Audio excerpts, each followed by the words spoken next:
Mr. Gillette, what do you offer in place of the way the city charter is written now? How would you rather see it written? I feel that we should have the election of a councilman by the district in which he represents, by his own neighbors. This would bring it down to the means of the community in which he lives, or the area in which he lives, of having an opportunity to know him, to be able to contact him properly, and for him to be able to afford to run, because therefore his expenses wouldn't be near so great covering just one area as it would be an entire city.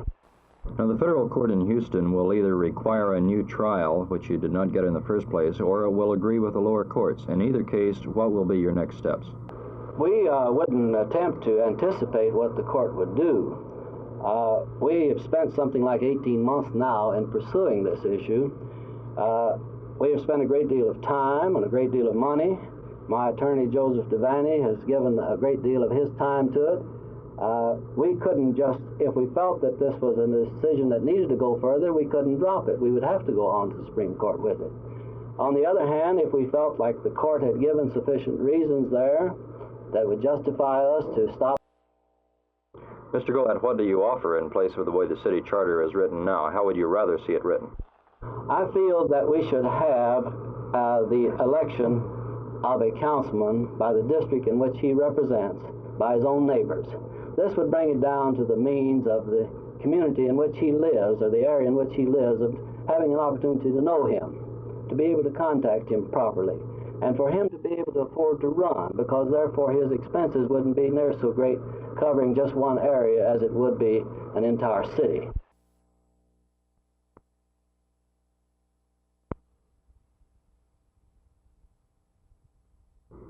Apparently there is a great deal of discontent among teachers with the present school policy, which does not permit classroom teachers to administer corporal punishment. Perhaps this has arisen from a lack of discipline in our school system. Is this directed against schools in one particular area, say in problem areas or poverty areas? I think when teachers first began talking about this, that perhaps they thought some schools were affected much more than others. However, in the vote yesterday, we had representatives from throughout our school system, and the vote was unanimous, which indicates that there is support for the administering of corporal punishment by classroom teachers throughout the district.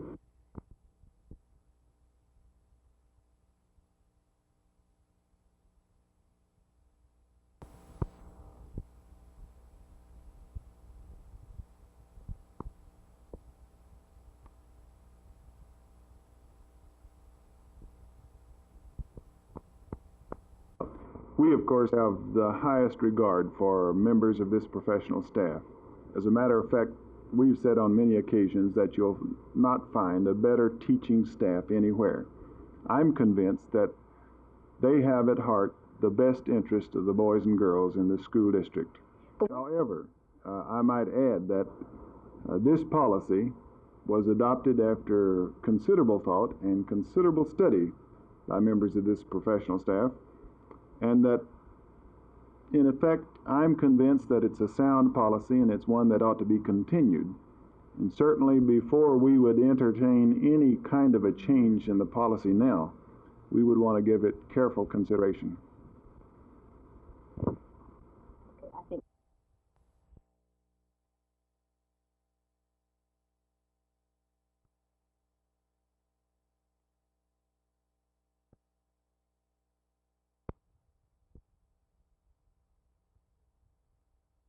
Mr. Hydell, what was the first thing that you saw? Well, the first thing I seen, that he was coming out, there's a dog come out over there across the street, came out from between the alley there. And me and this man's inside of here. Well, we was standing there talking, and he come across here. Then I went and told him, I said, what's that dog got? He said, I don't know. And he went across over here, and then this guy across over here, they tried to stop him, I think, and they never did stop him. He come around here and then come right here. Then I told him, I said, that looked like a baby to me. He said, yeah, that's what it looked like. He said, let's try to stop him. So when he came around behind here, I was trying to stop him around here, and he had him off, and we stopped him right there, and the dog dropped and went through the fence.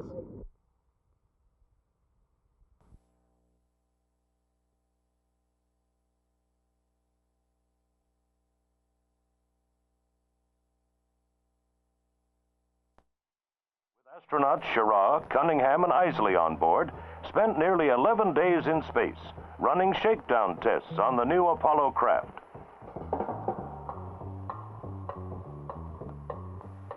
Scheduled December flight, astronaut Frank Borman, his second time in space.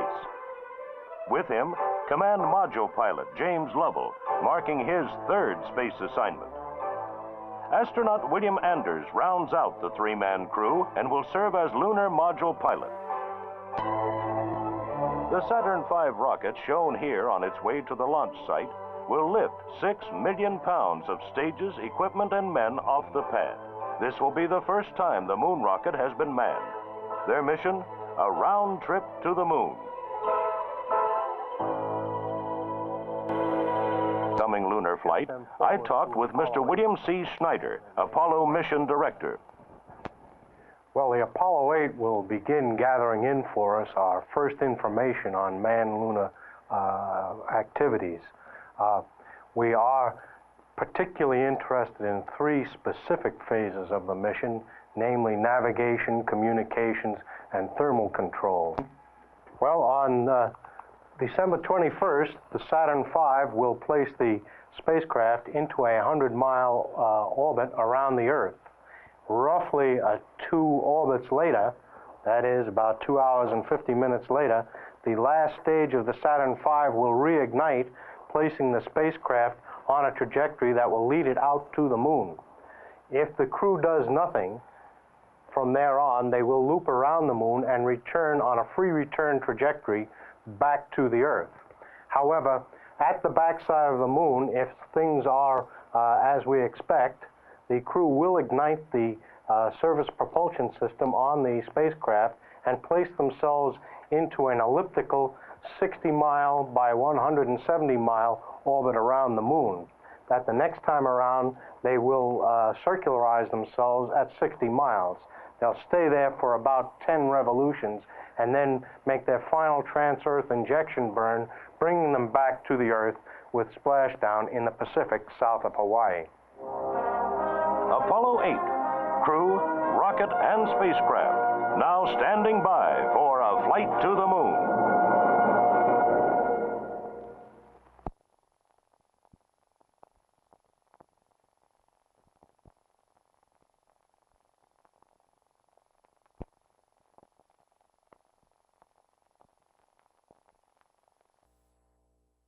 Judge Matthews also made news today as the presiding chairman of the Juvenile Board, which allocated $1.5 million of Tarrant County money for a 45-bed juvenile detention center.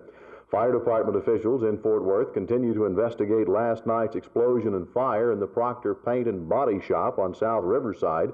Gas or fumes are blamed for the explosion and fire, which destroyed the building and damaged half a dozen vehicles.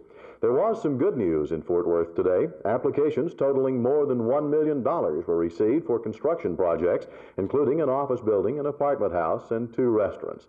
From Fort Worth, this is Jerry Taft, Channel 8 News.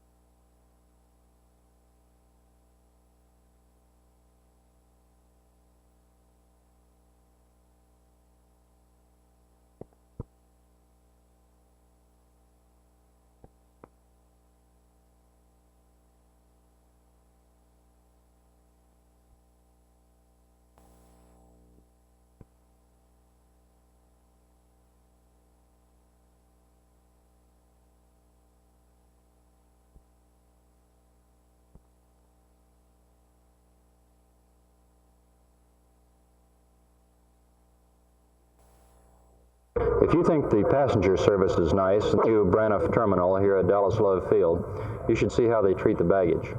Well, first you come through a hall like this, which is of course all brand new, and takes you from the old portion of Love Field into the new Braniff Terminal. This new Braniff Terminal was built at an expense of about $9 million, and it includes 13 loading gates, several group rooms, and other all-new and unique features for Braniff.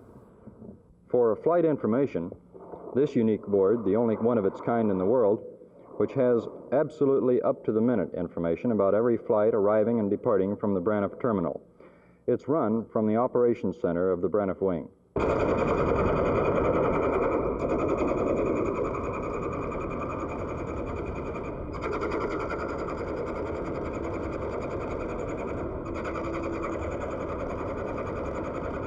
Another colorful part of the Braniff's new passenger terminal wing is the waiting area. This is where passengers who are waiting to emplane sit, colorful seats, and a very comfortable lounge with smoked glass windows overlooking Love Field. And of course, this is not the only colorful section. Another colorful feature of Braniff's new terminal is this multi-plane, circular passenger arrival and departure lounge. This lounge, built in the form of a circle, is the part of the $9 million passenger wing, which will accept 4 aircraft all at the same time, and of course the equivalent number of passengers. The wing will go into operation at 2 o'clock Saturday morning, and Braniff expects some 200 airplanes daily and 3 million passengers the first year.